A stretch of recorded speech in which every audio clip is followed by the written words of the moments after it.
There we go. So just thank you for reminding me, Sarucci. Just for everyone else's benefit, we're recording just the Lean Coffee session so that we can keep the conversations essentially to put on YouTube. If you have any issue with having your face or whatever put on YouTube, we can talk afterwards. I can make sure that's not included.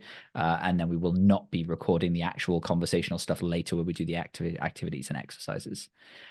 Cool. So Lean Coffee, the white stickies that you can see, you can all just freely add to any topics that you think are useful, and then we will do a dot vote to decide what to talk about. Any questions on the Lean Coffee before I start that timer? All right, let's give it a go. All right, so what do we mean by precise and concise? Did you want to, shall I just defer to you for the first go at each of these, Simon? Either way, we could just go back and forth. So precise and concise, minimal verbiage. I think it's the art of words not said. Don't waffle, bluntly. When we are anxious, when we are nervous, it is very easy to get into waffle mode. Practice just describing things. Like, one of the best activities you can do is try and describe the Scrum framework in 5 minutes with a diagram.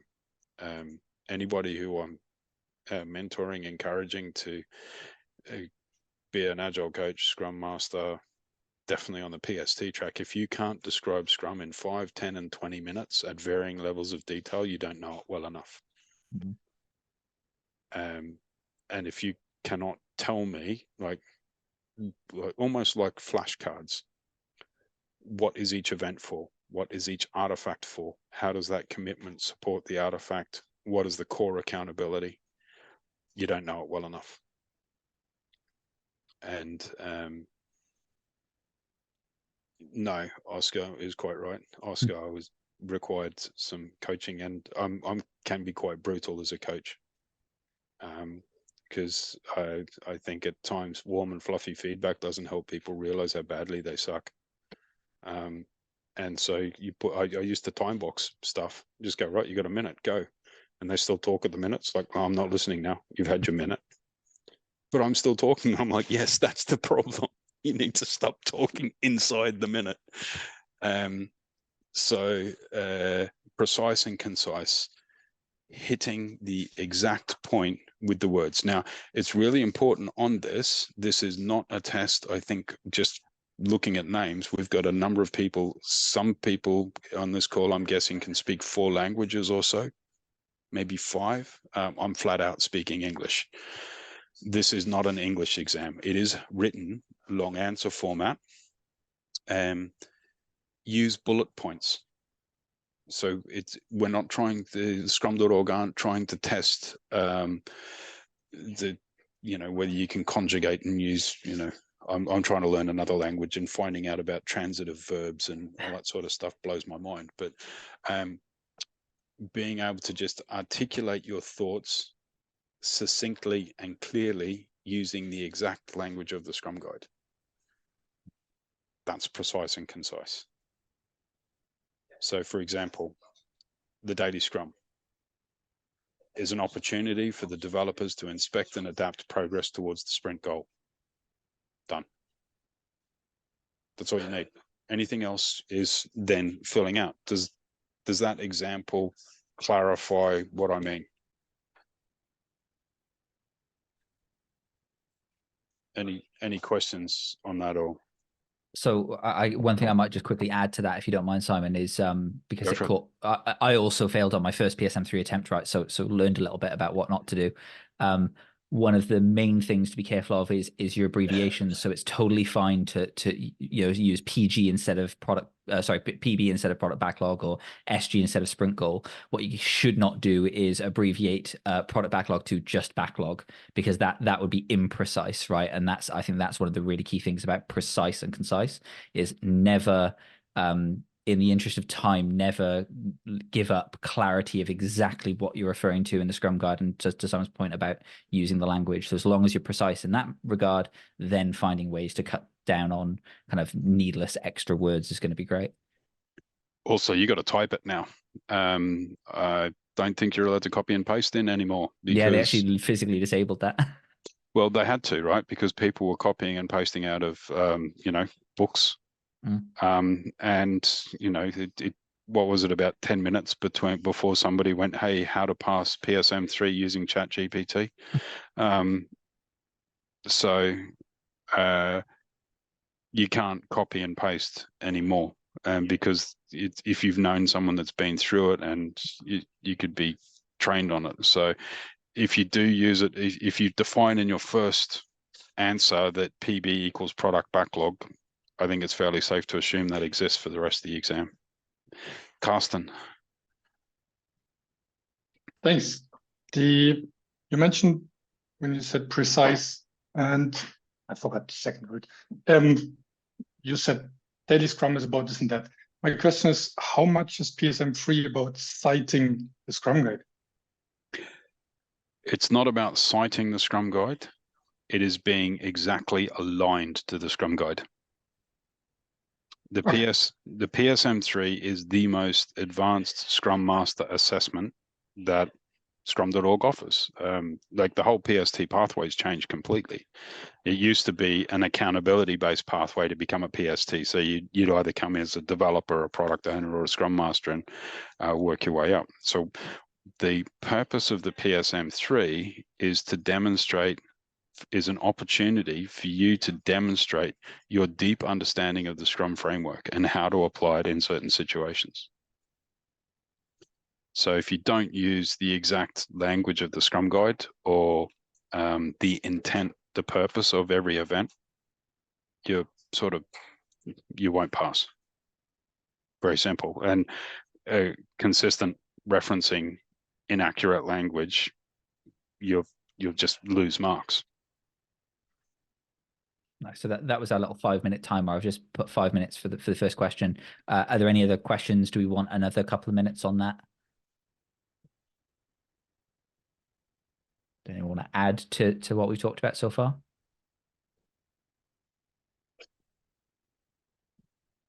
Cool. All right, well then perhaps we can move on to the next one, which I now can't move. There we go. So how deeply into practical experience? I'm not sure I'm fully can read that question. How deeply should we dig into practical experience of the questions? Right. So I think this is going to tie into, is there a recommended format? Scrum.org doesn't recommend one, but I do. So there's like Scrum.org, Scrum and Reindl's Way. I'm a huge Mandalorian fan. So like if I was going to do it, I'd just say, this is the way you should do it. Why do I suggest this particular pattern? Because you're under stress. When you're under stress, your brain shuts down, right? It's flushed with cortisol, adrenaline, noradrenaline. You get a heightened heart rate. Your creative juices aren't flowing well. Patterns can help us respond to that. So breathing is really important. Breath control is really important. The first thing you should do after you've read a question is breathe. All right, because then breathing is the one conscious control we can have over our bodies that will affect our brains. So just take a deep breath and then think about structuring your answer in this format. The first thing should be at the top is what I call the mic drop. The mic drop is the one sentence answer to the problem. So it might be a case study, you've got a developer that is disrupting the daily Scrum, makes it run too long, talks too much, blah, blah, blah. You go, okay. Do they understand the purpose of the daily Scrum? Boom, that's the mic drop. Then I'd go into that as like support it with the Scrum values. So this person may not be aware of their behavior. So I need to demonstrate the Scrum values when I work with them. When I write the Scrum values out, you can just write them out. I use FORCE as my acronym. If you haven't guessed, I'm a Star Wars fan. So the FORCE is FORCC. So if you go Scrum values, open bracket, FORCE, close bracket, you can then just type them in each time and people know what that means. Really tie things back to the core principles, the core principles of dealing with complexity, of behaving ethically, of building feedback loops to create value. And then how's that done? Through empiricism, transparency, inspection, adaptation, TIA. So that person that is disrupting the daily scrum, do they understand the purpose of it? Are they connected with the team? Do they understand the impact on others? Are they aware of it? So this is an opportunity to help them learn. And the model that Stephanie and I created when we wrote our book, where we've got the choices of a Scrum Master. Is everyone familiar with that model? No? I'll dig a graphic out in a second. A couple of examples actually that we'll be using later. So I've combined the barrier overreach stances and the coaching wheel with some of the cards down below for the kind of approved answers. Stephanie and I created a different model where we've got like uphold Scrum, coach, facilitate, mentor, take action, not take action, point north. I'll dig that out and share it, Michael, if that's all right. Yeah, so I what I'm saying is that I've included some of that as well. So some for example, of that in I've got yeah, okay. Actively do nothing, point north are options perfect. on there, for example. Excellent. So that's all that stuff. And then so support with, like, theoretically, this is why you should do it, this is what you should think about, and then tie it back with an anecdote or evidence. Like, so I had this, and how I resolved this with one team, you know, there was a chap called Simon on my Scrum team, and he was really disruptive. And so I took him on side and I helped them understand the purpose of the daily Scrum, and then encourage them to reconnect. No, I wouldn't wait to the retrospective. As a Scrum Master, I can see that. So I read the room and got on with it and dealt with it. It didn't change their behavior immediately, but it helped build that. The next thing is less is more. Some people think that you can just waffle on and you get bonus points. At a certain point, it detracts from the clarity of your message. The other thing is you've got 25 questions to answer in the time box. The last time I did one, I was sweating bullets, because you're typing solid for those 2.5 hours. So that means before you do the exam, make sure your tummy's full, your bladder's empty, and you got a drink, because you haven't got time to go for a bio or grab a drink. And just remember to breathe. So if you don't mind, Simon, I'll just quickly throw in there then. Again, those who've been to this before or who've watched the video, you might know this, but the structure we're going to use this afternoon is essentially to practice exactly what Simon's just talked about, right? And as we said last time, you're not going to have the time in the exam to actually go through a whole kind of dysfunction mapping thought process. This is about learning the approach of thinking it through so you can do it more quickly in future. And that idea of, you know, where in Scrum should the solution lie? What element of Scrum is the solution? What is the purpose of that thing? So empiricism, values, and then finally, what's the action that I'm going to take using either a stance or a decision? That's kind of the way that we're going to talk through with our example question this afternoon. But again, so that's our time box. Did anyone else have any other follow-up questions or anything to add to that?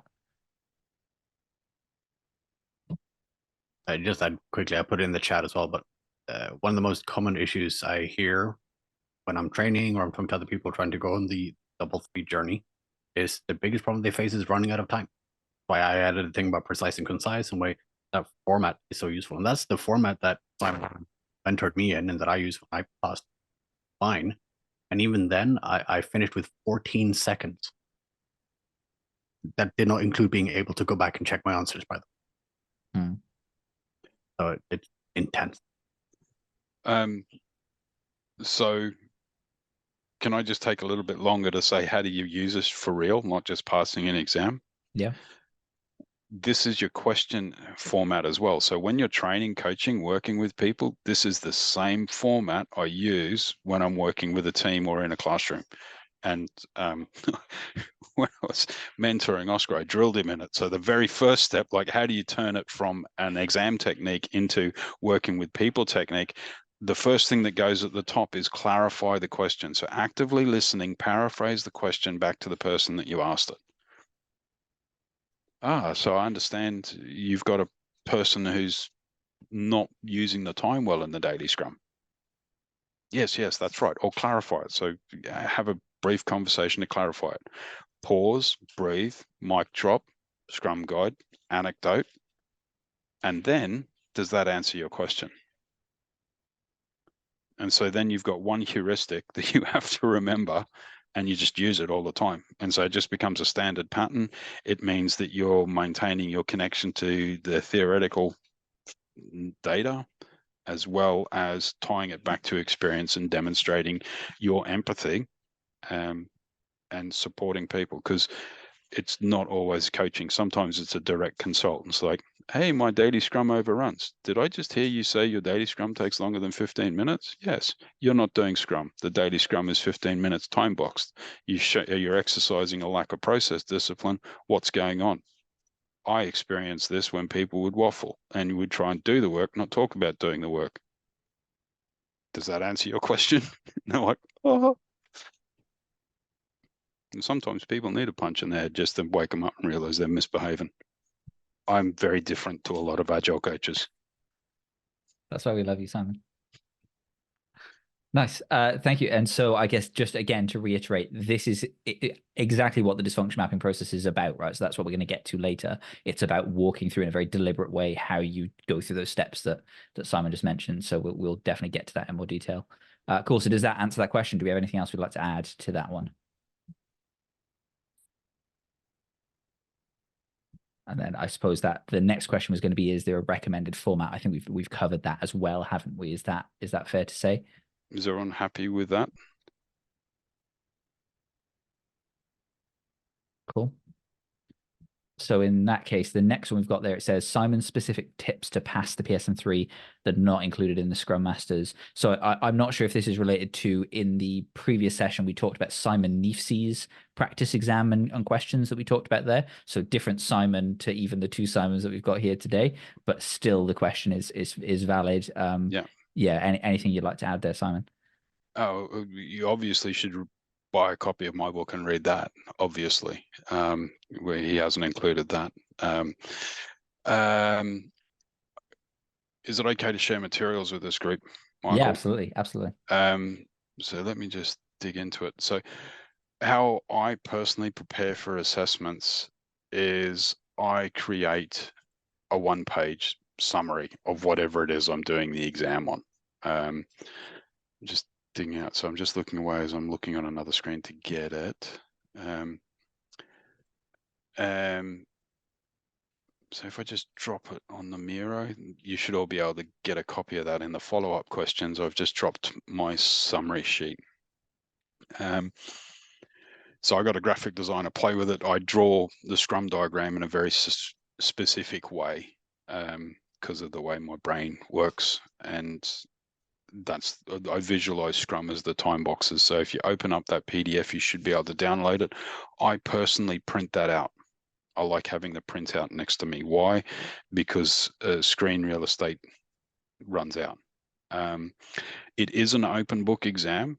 The only other tab or the other browser window that I have open is the Scrum Guide. So that's it. Because you can just do a quick Control F search. I try not to look, right? But you start browsing the internet, within 10 minutes, you're looking at pictures of dancing cats, and then my butterfly brain gets distracted and I do other random stuff. So excellent. There's another one from Michael. So focusing on that, I always do an open. So before I do the PSM3, the first thing I do is like I make sure tummy's full, bladder's empty, I've got a drink, breathe. I then do a Scrum open, just blitz through it, just to get my head in the game, just to remind myself that I'm doing a scrum.org assessment. Breathe. Breathing is really, really important. There's a technique used by a lot of special forces operators, pilots, and it's a controlled technique called box breathing. Has anyone heard? Does anyone not know what I mean by box breathing? Okay, so box breathing works. So you got to imagine a box and you use a count of 4. So you breathe in for a count of 4, hold it for a count of 4, breathe out for a count of 4, hold it for a count of 4. And you do this for a minute and you will feel your heart rate drop. By concentrating on your breath, it'll drop. Another technique is to explosively breathe in. So a lot of people breathe in and out, but it's very shallow. and it doesn't get all the way in. So what you do is you breathe in, and then you breathe in again on top of your breath in, and you'll feel your lungs expand, your posture will change, and you'll fill up the top of your lungs, which is where a lot of stale air sits. And that gets you to the state of hyperoxygenation, right? You don't want to get hypoxic and pass out, but basically you do want a good rush of air to your head. So use some breathing techniques in there. So even just a big breath in and breath out as you read a question, you know. Time management. It'll tell you how many questions you're going to do. So once you've got your time box, you open it up, it'll tell you you've got 25 questions. We know how long the assessment is. Is it still 2.5 hours? I'm just going into scrum.org to double check right now before I tell you something false. Yeah, 2.5 hours. It is 2.5 hours, right? So 25 questions, 2.5 hours, not a lot of time. Strictly manage your time, set a timer up. So what I do is I set a recurring timer up on my phone. I just ask it, because why not? It's voice activated. Or if you've got some other thing like that. Yeah, Jacob. Very quickly one, because you mentioned 25 questions. Is it still frozen true or false questions there? No, or like? I don't believe so. The last one I did, it was all short answer. All right, because I did it 2 years ago, like a long time ago. Yeah. And I like a couple of to choose, but maybe that's different right now. They stripped them out.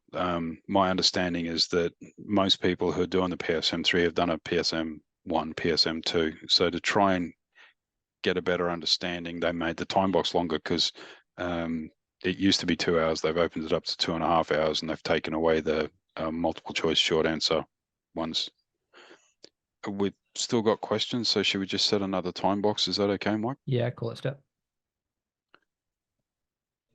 Does that answer your question, Jacob? Excellent. Surichi. Yes. So Simon, did you apply any specific strategy? Like, this question is difficult. You don't have enough data. Did you skip that? Move on to the next one? Oh, no, don't do that.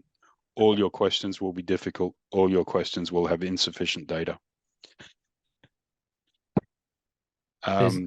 It's a brutal exam, because it'll give you case studies, and it's trying to tease out nuance and extrapolation. But here's a really important thing: stick to the data that's presented. Now, the thing is, as humans, have you all heard of the cognitive bias codex? This is one of my favorite things in the world. Let me share this with you. If you haven't seen this before, it might. Hang on, let's see if I can use chat properly. All right, so the cognitive bias codex. These are the 180 cognitive biases that fire within the first 0.2 of a second of you seeing or hearing something. This is the way our brains work, right? There's system 1, fast thinking, and system 2, slow thinking. Your brain consumes 20 to 25% of all the energy of your body. The human machine is optimized for energy reduction. So like, thinking is not something it likes to do. You can see this just by watching the news and seeing other stuff, but enough of that. What we have to be very careful of when we read the case studies is not to try and interpolate or fill in anything that's not there. So given the data in the case study, answer the question as you would according to the Scrum Guide. So you can state things like, I'm curious about this. Now, there's a series of catchphrases or aphorisms that I'm fond of using, and Stephanie taught me this one, and it's core to being an effective Scrum Master, and that's curiosity with positive intent. So if you don't think you've got an answer, or if there's a context that you'd say, look, I'm really curious about this, I'd ask questions A, B, C to clarify. And then depending what they said, I would then go D, E, F. It's okay to say, like in my opinion, there's two answers to every Scrum Master problem. It's either it depends or let the team decide. That's it. They're your two base answers. So is it an it depends answer, or is it let the team decide? If it's an it depends on what, you then have to stipulate what it depends on. If it's a let the team decides, what are the constraints or boundaries that we need them to comply with to help them decide? Self-management can't occur in a vacuum. So if you want your team to make a decision, what is it? Time, material, kit, resources. And just be clear and go. So then when we're thinking about the scenario, how will it help us get done? How will it help us unlock value while we demonstrate empiricism as aligned with the Scrum values? I think just to add to that as well, Simon, if you don't mind, because yeah, no worries. It's something that helped me as well. I've found that it is okay to make assumptions as long as it's your thought process. It then immediately goes to, right, how do I test that assumption? And then that should always lead to empiricism in some form, right? Kind of like what you were saying a second ago, which is, okay, so where do I create transparency of the assumption that I'm making here? Where is the opportunity to inspect what happens based on this action and to adapt based on what I learn? And as long as you're looking for that empiricism loop, the assumption in itself isn't necessarily bad, as long as you're not just treating that assumption as fact from that point onwards. So what I would do is I'd mess with your language there, Mike. I'd say you have a hypothesis. It's funny. I'll talk about that a lot later because that's a big part of dysfunction mapping. But yes, 100% agree. Until we have evidence, it's just this is the essence of living in a complex world, right? Is everything's a hypothesis until validated in the marketplace or we have data. And it's the old joke, right? If you assume something, you make an ass out of you and me. Oscar, over to you. I just wanted to further share because not too long ago I did the PSPO3, and in one of the answers, I actually wrote down that I think they hadn't captured the question well enough for me to answer it. And that was then a conversation, because it is graded by a human being, that was then a conversation we could have after. Now, I gave my reasonings within what they gave me, but at the end of it also said, this answer is predicated on this assumption. And if that is not what you intended for me to answer, please let me know. Hopefully that should never happen, and we had a conversation about it, and I'm hoping to fix that and patch that in the questions. But that's the level of expertise you should also have, where you should be confident enough to be able to say, hey, you know what, you might have gotten this wrong, and this is why I think this is the case. And that's a really important point. It is human marked. There is a marking scheme, so that there is a real life squidgy bit of humanity at the other end of the assessment. And that's a good thing, because now it doesn't give you any sort of false hope, because in the olden days, because it had short answer and multi-choice, you would have seen this, Jacob. You finished the exam and you immediately got an email that said you failed and you just feel like crying. And that was because out of the X many points, the multi-choice and short answer questions are only 10%. So you might have got them all right, but you still only got 10%, so you fail. You're like, oh no, but it's like your exam is now being marked, whereas they've corrected that. Nice. So our time box did ding there. Are we happy that this one has been answered? Do we have any follow-up questions on that?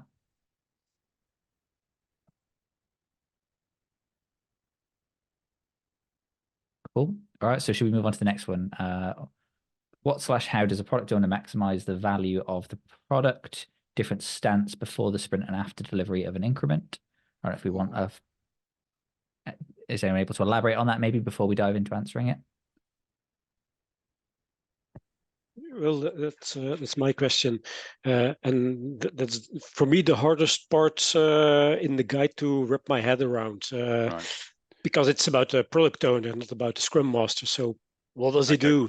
What's expected? So your duty of care as a Scrum Master is to help the product owner use the framework to maximize the value that the team delivers. You happy with that?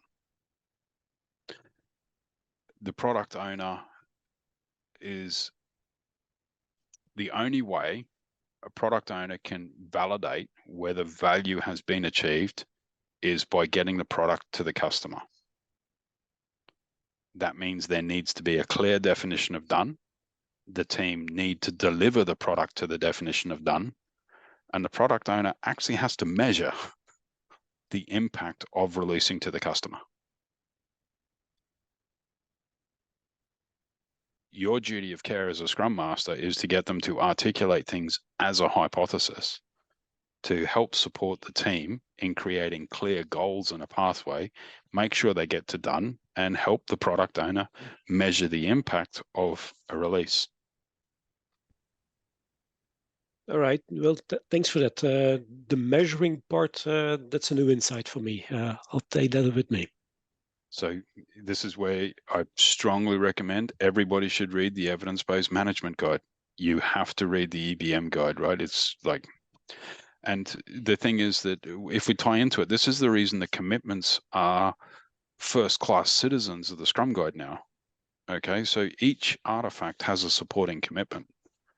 And so the product goal is the intermediate tactical point of where we want to get to. The sprint goal is our tactical goal. So each sprint goal should be the most valuable thing that our team can deliver in the sprint, and we will measure that by what? And our sprint goal should be taking us towards the product goal, but it's okay if it doesn't, at least we learn something. So each sprint is a bet. Each sprint is a hand of poker. And the market tells us what's in the river.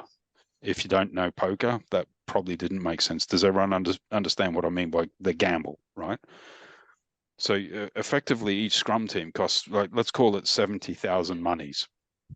What can you get for 70 grand?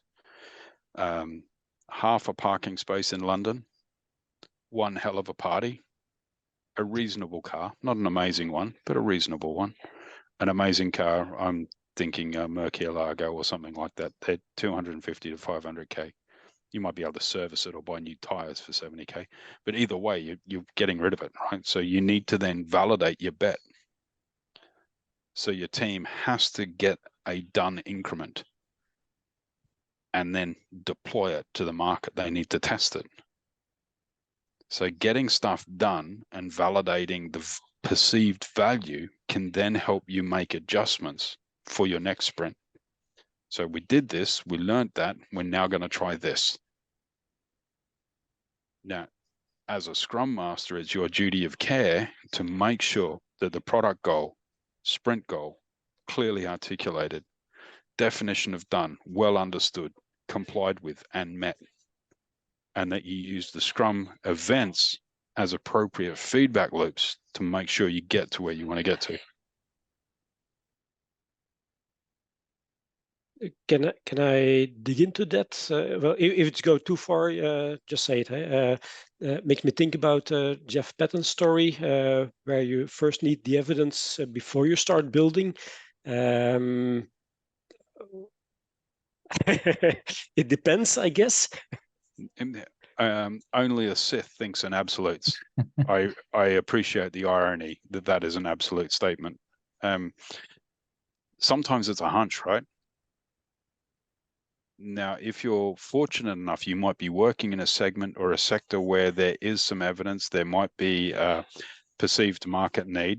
But I offer you one of the most successful products of the late 20th century, and that's the iPhone, right? The team that wanted to build the iPhone had to convince Steve Jobs it was worth it. He was like, why would you want a screen on an iPod? Why would you want phone calls on an iPod? It was one of the single biggest technological devices that arguably ruined civilization. Changed my mind, right? Because all of a sudden we're expected to be online all the time watching 5 to 7 minute videos of people spouting off their opinions about anything, right? So it's now created an attention deficit disorder on a global scale. It's also, done some good stuff. We're now globally connected. I can FaceTime my daughter in Australia really easily. But the thing is that those developers had a hunch. They didn't have any evidence. And so it depends. If you're working for a commodity trading company, you will probably have evidence. If you're working for a large enough organization, it would be good to have some evidence around your hypothesis. You tap into your UX team, right? If you're working at a small startup, your founder probably has a hunch, right? And then if we're tapping into this, Mike had a hunch that there were people that were interested in understanding a bit more and a session-based approach to better understanding of Scrum. And that's the reason he built his product, which is dysfunction mapping in this course. That was a hunch, right? It Nice. depends. Oh, also, yeah, it depends, right? Let the team decide. But the thing is, you have a hunch, build a hypothesis, validate it. And just to add to that, I think it ties into something you said in the last question as well, Simon, but like this is where empiricism, to use the language of Scrum, becomes super important, right? It's like, again, the assumption isn't the problem as long as it's tested in the shortest cycle possible, right? i.e. a sprint or less. And so I think if we're talking about maximizing value, it's okay if you start a sprint not necessarily knowing how you're going to measure that value, but you sure as hell shouldn't be going multiple sprints without some idea of how you're going to get that data and, you know, start making sure those sprint goals are valuable. And again, it all just tie it back to that language, right? How does Scrum say you should test those things? And it's the goals, it's, you know, empiricism, it's the values as well, right? So really important to think about those. Nice. I think ding there. Do we? I think that's actually. I know, Simon, you said you only have about an hour. Is that right? So you might need to head off shortly. I got time for a couple more. If this is helpful, I got time for a couple more if it helps. Yeah. Do you want a thumbs up? Would we like some more from Simon? I figured that'd be the way. Cool. So should we jump on to the next one then? Excellent. And I'm just putting a link into the chat about evidence-based management. It's a very simple guide. Don't confuse. Oh, this is another thing about Scrum is don't confuse simple and easy. Push-ups, very simple, very hard to do. And if you do one, try and do another one. If you can get to 100, you're awesome. If you can get to 10, you're pretty awesome as far as I'm concerned. But so that also me dropping the EBM guide is a wonderful link into this. Do we get questions associated with other stuff? Yeah. Yes. Right. So why? This is an advanced exam, right? There's no mucking around. We expect you to understand flow metrics. We expect you to understand cycle time, lead time, throughput. We expect you to understand the dynamism of a team. We expect you to understand the impact of done. How does leadership affect the ability for a Scrum team to thrive? Why is a product owner important? Why should an organization care about value? How can a product owner ensure value is delivered? Yes, Surichi. Am I saying your name properly? Yes, absolutely, Simon. So Excellent. I added this question because I have earned other certifications such as PAL, PL, EBM. I haven't taken PSD, but then I wanted to know to how much extent I should have knowledge about other certifications, and while preparing for a PSM3, how much I should give importance to the knowledge that I earned from those certifications. And then PSM3, of course, your base should be extremely strong for PSM2. So I'm PSM1, PSM2 also. But then it's like, I feel like, oh, do I need to have infinite knowledge from scrum.org to appear in PSM3? It's like huge. So I wanted to know a little bit more on from your side. Basically, it helps you to understand, right? And you're not constrained to just scrum.org knowledge as well. What scrum.org are looking for is experienced practitioners. So you've probably read some stuff about Kanban. Yeah, they can drop that stuff in there because Kanban is just really good empiricism you can put on top of Scrum. You know, if you haven't done the PSD Open, the answer is test-driven development with continuous integration. Like, that's the answer, right? It's just fast feedback loops. You can distill it down to the fundamentals. And the more I've worked with Agile, the more I lean into the tree. Like I draw, and in the diagram you'll see at the bottom level of my Scrum summary sheet, I got a tree there, and at the bottom is the Scrum values, in the middle is trust, and in the top is empiricism. And the more I work with different people, different organizations, the more I just lean into that, because I don't care whether you do Scrum, Kanban, extreme programming. I don't care. What I do care is that your feedback loops are short enough that you got to focus on value and you're respectful and kind to your people. Now, if you do that, you're going to smash it. And really, the framework is nice, but it's what I call pub trivia at that point. True, but useless. And this blind obsession with frameworks is what's called, the start of the decline in the support of Agile, because you've just got dogmatists out there. And Scrum, if anything, Scrum is an empirical framework. Like, you're meant to be scientific. And if Scrum doesn't work for you, for God's sake, use something else, because you've got empirical evidence it's not working. So why? So does it tap into the other stuff? Yes, but you can tap into anything else from your whole rich life experience to say this, that, or the other. One of my favorite examples of good product backlog management was taught to me by my son at a New Year's party. And well, this is going back some years now, and it was we're at a buffet for New Year's, and I turned around to him and said, "Go and get some food." And so he comes back with a couple of chocolate brownies, looks at his mother, because he's smart and didn't ask me, just went straight to the decision maker, and said, "What do I have to eat these?" I'm like, that's perfect product backlog behavior, right? He went out, found the optimum source of value, and then reverse engineered the dependencies. Like, if we all did that, if we all used our product backlogs like that, it'd be awesome, right? So go and look for the brownies, find the brownies, resolve the dependencies.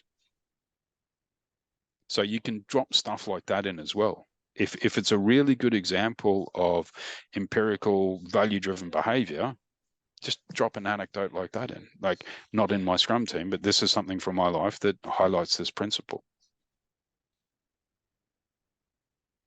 Because, basically as a human marking it as well. And if you can give them a smile, you might get another mark. It's human, right? So basically, we don't need to stay in a lane while answering. We can certainly utilize our experience as well as anecdote. Oh, yes. Yeah. More creative. Yeah. And the other thing is that you're going to differentiate yourself from a chat GPT engine, right? And that's what they're looking for as well, right? Just remember that chat GPT can now almost pass a Turing test. Oscar. I don't want to waffle on if everyone wants to move on, but I want to add a very quick thing. Everyone's got 30 seconds. Just go.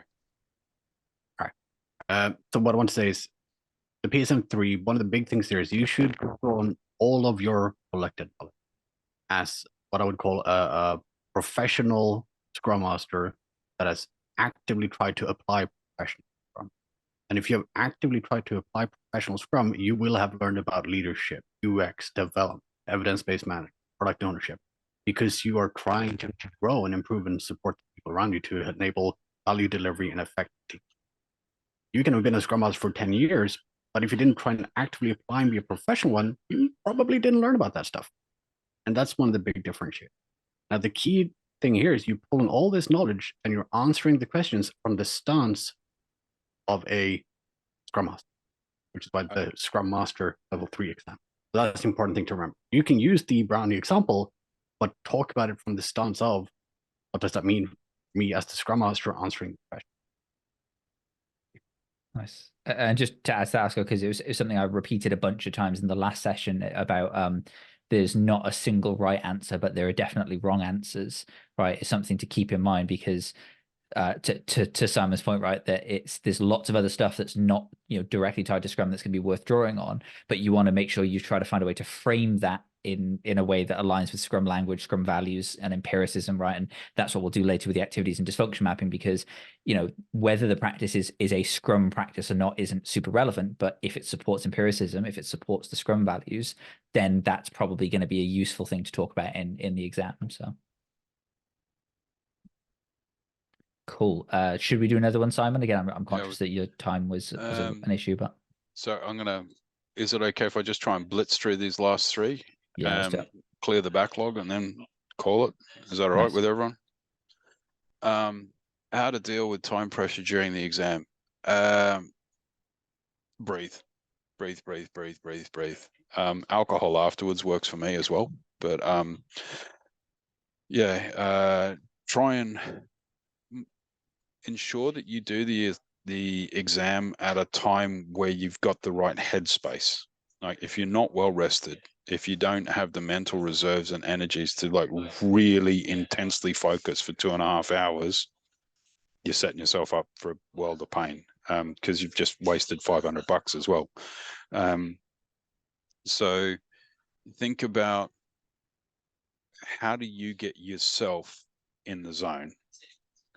I used to do my exams late at night when my kids were younger. I have a teenager at home now, so I do them first thing in the morning. The logic is the same. I've got less chance of being disturbed.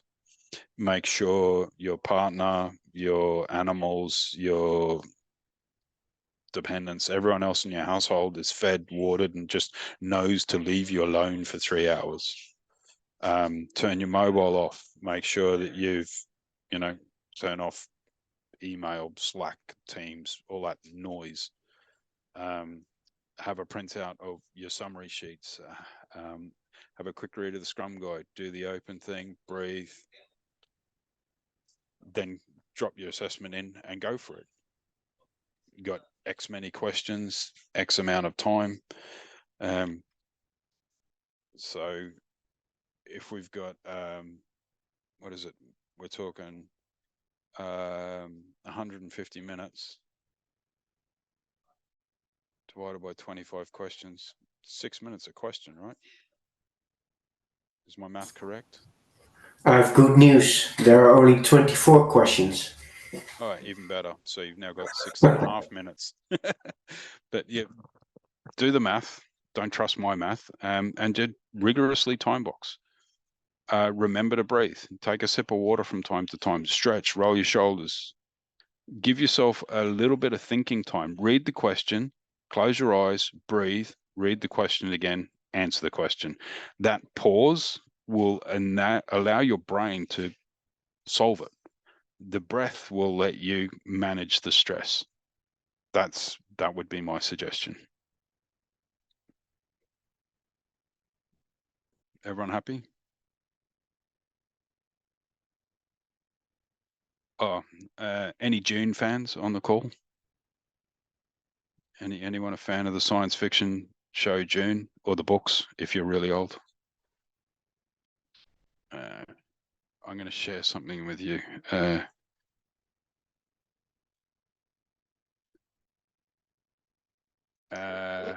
You mean the movie that just came out for Yes. the second row? Yeah. Yeah. Yes, that one. So it's a science fiction universe, and there's a very strong religious order called the Bene Gesserit, and they train anyway, there's a thing they've got in it called the Litany Against Fear. And it's a really good quote, and it's quite useful in life. It's like, I shall not fear. Fear is the mind killer. Fear is the little death that brings total obliteration. I will face my fear. I will permit it to pass over me and through me. And when it has gone past, I will turn the inner eye to see its path. Where the fear has gone, there will be nothing. Only I will remain. I actually use that because I read Dune 30 plus years ago.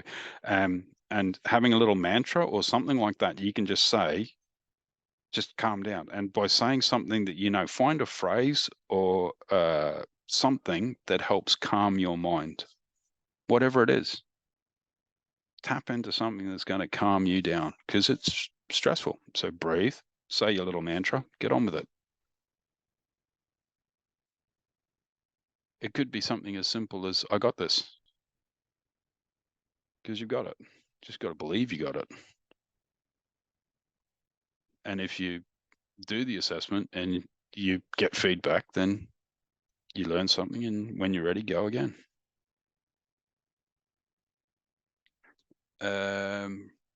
Rule of thumb of how to make complete answer for the question. I think we've done that with the guide, the rough rule of thumb. Is everyone happy that that one's done with the rough syntax, that we've got the right mic drop, theory, anecdote, keep it short.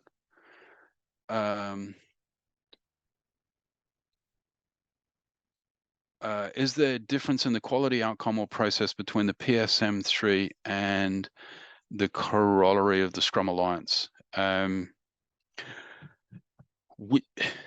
not an expert on the Scrum Alliance certifications and levels. I must confess I got a bias. You'll never guess what my bias is towards. I haven't gone down the Scrum Alliance pathway. Is basically you invest in a pathway and you buy into it. I do know that the PSM is a lot more rigorous than the CSM. If it helps, I know some CSTs. So they have CSM, ACSM, CST essentially is their tiering. I know some CSTs. I can try to invite someone maybe to one of the future sessions to talk a little bit more about Scrum Alliance's approach and differences, if that helps people. So I see they've now got a CSP Scrum Master. So they've got a ACSM, and now they've got a Certified Scrum Professional Scrum Master. So just having a look at the Google on it.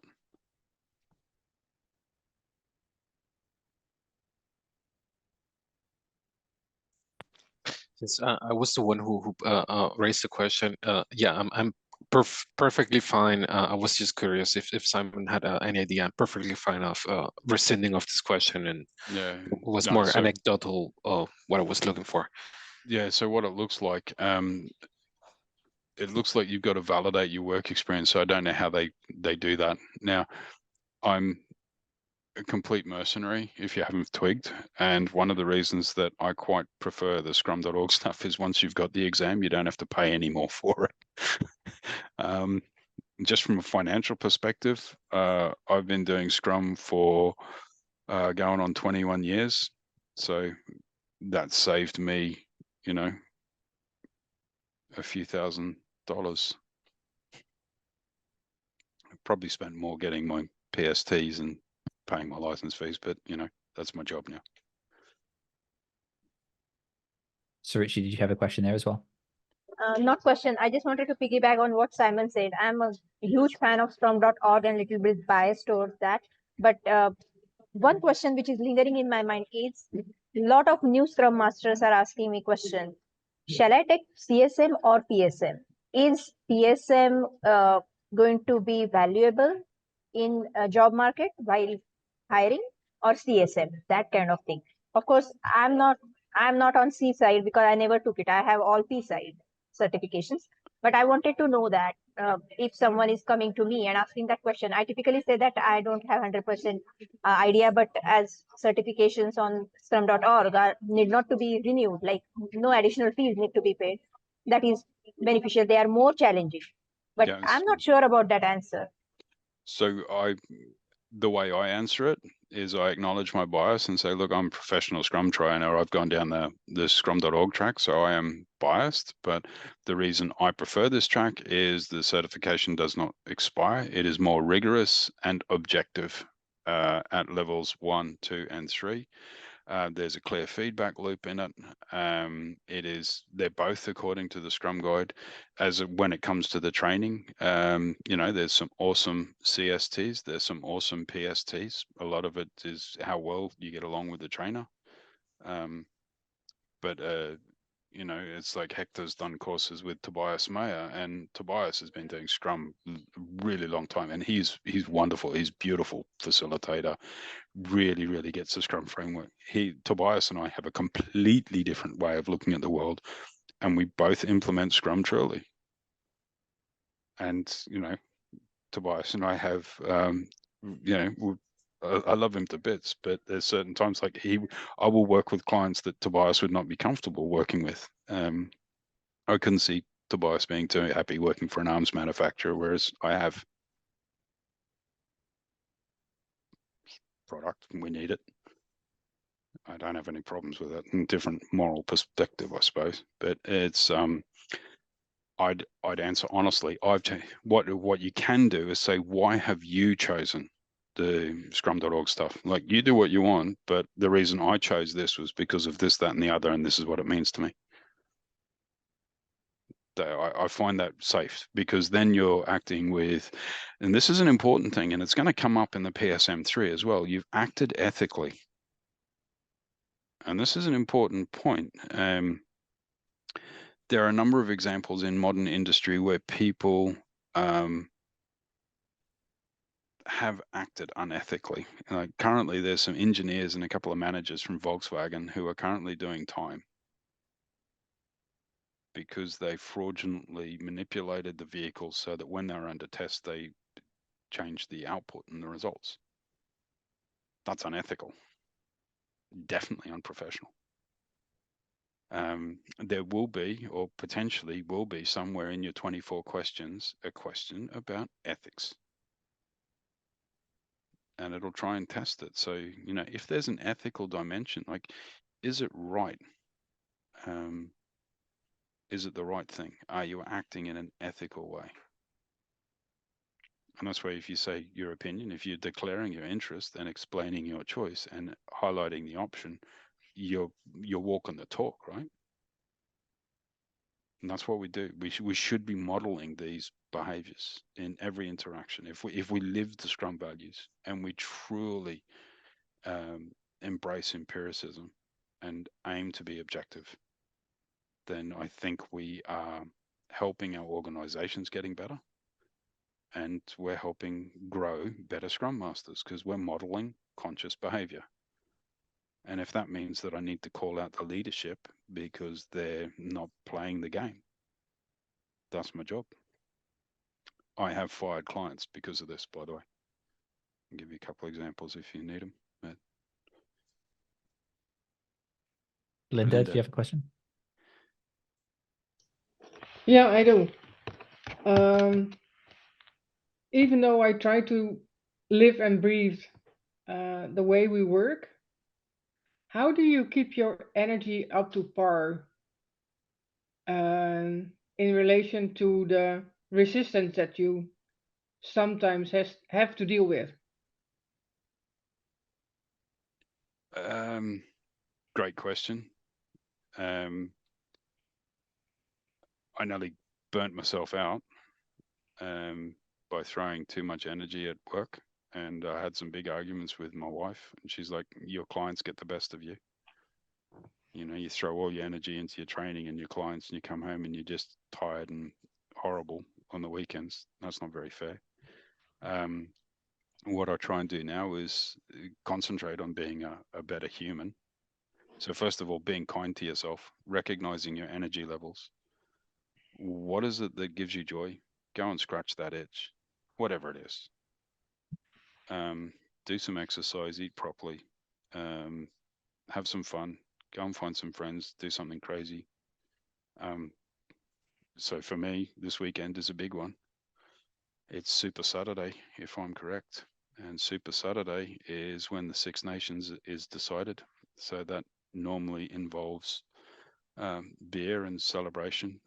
So this year I am mostly Irish, and I just hope they smash the English, because that is, nothing gives an Australian more joy than watching any other team beat the English in anything. All right. Thank you for your answer. But yeah, just be kind to yourself, Belinda. Find another thing I find really helpful is hanging out with other people who are doing the same grind. So going to meetup groups, hanging out with things like this, just realizing that there are other people who are doing something similar and you're not on your own, and it's okay. And, you know, think about acknowledge the difference that you have made. When you're having that tough day, sit down and write down, like, you know, I might have been with a client for 6 months. So when it's going particularly tough, where were they at 6 months ago? Are they better? How are you measuring that? Yeah. It's I like, yeah, try to celebrate the little steps, always. and we do a lot within the company, and with the fellow Scrum Masters that we have. But it that's also really good. sometimes contradicts with how do you prepare for your Scrum Master 3 if the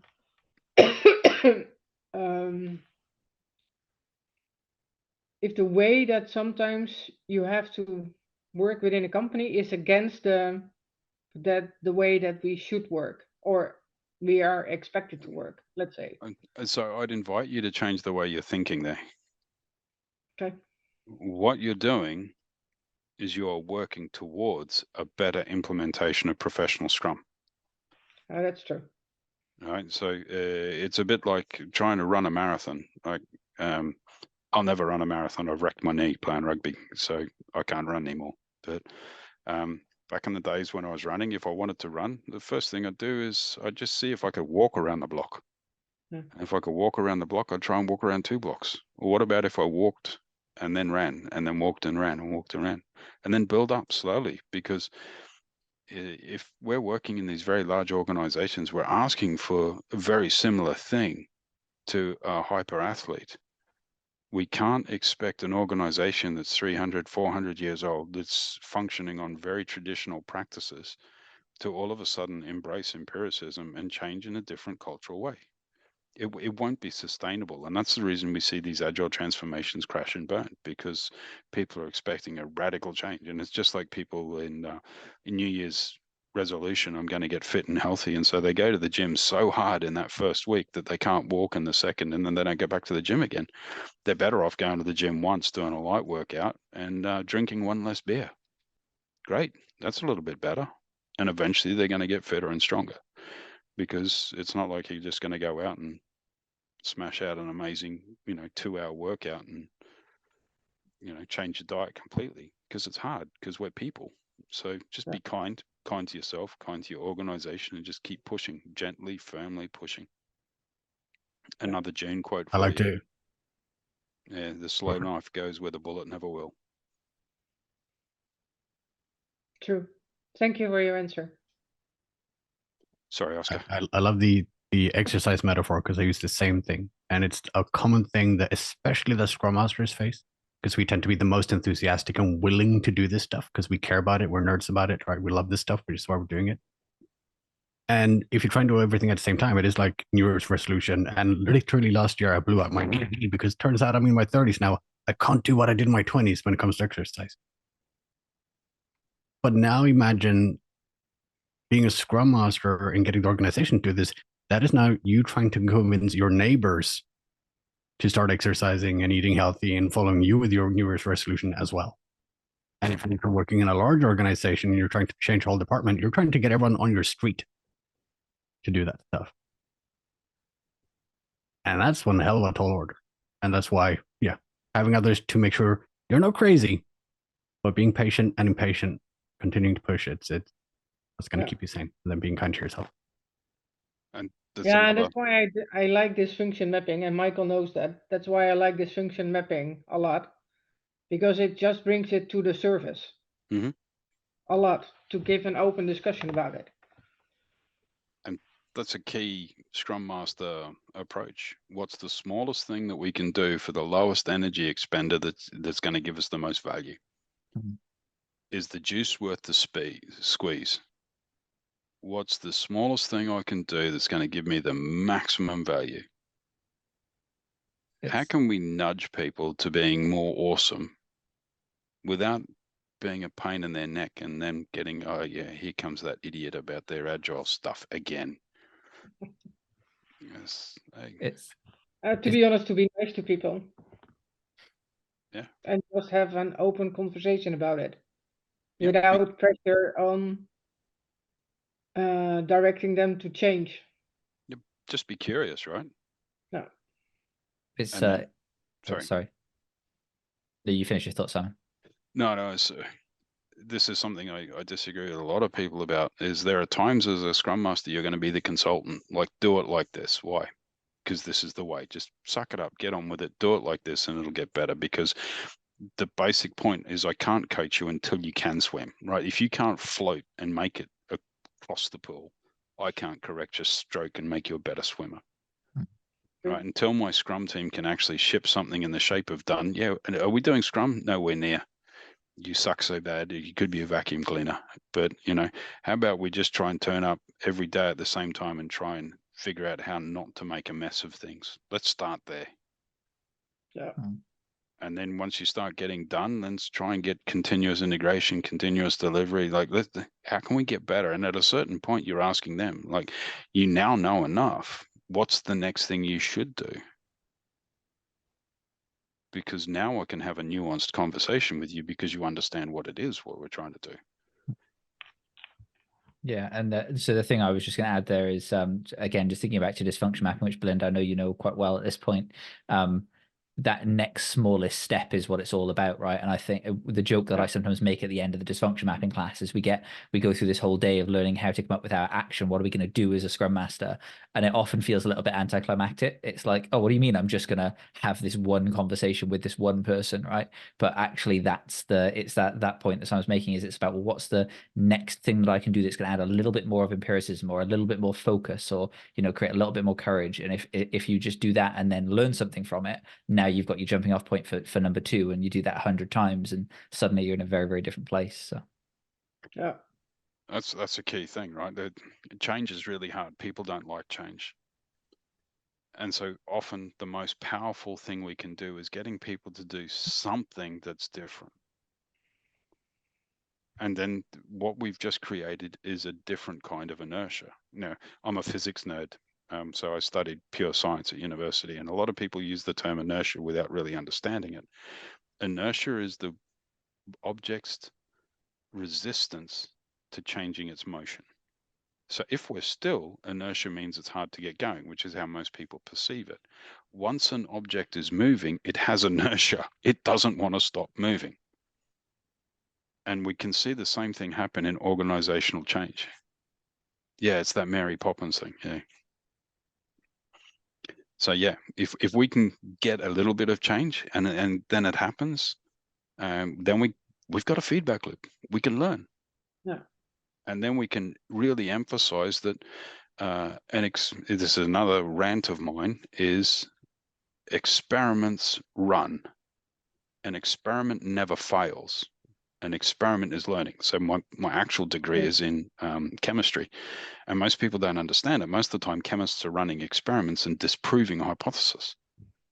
And this is why this whole, fail fast really upsets me, because there's no such thing as failure if we learn. So building those learning loops and building that compassion to try something different, to learn it, to close it, to measure it, to be empirical. Like if we can do that, then the organization is going to get better. And then we got a continuous improvement cycle. So on that note, I'm just very conscious of time. How are we all feeling? So Simon, I don't know if you're more than welcome to stay for the latter stuff as well. Unfortunately, I got to shoot because I've got a couple-hour drive. Right, fair enough. So with 1,000 thank yous, I'm going to bid you all farewell. Yeah, well, thank you so much, Simon. Me. We really appreciate having you here. Thanks, Simon.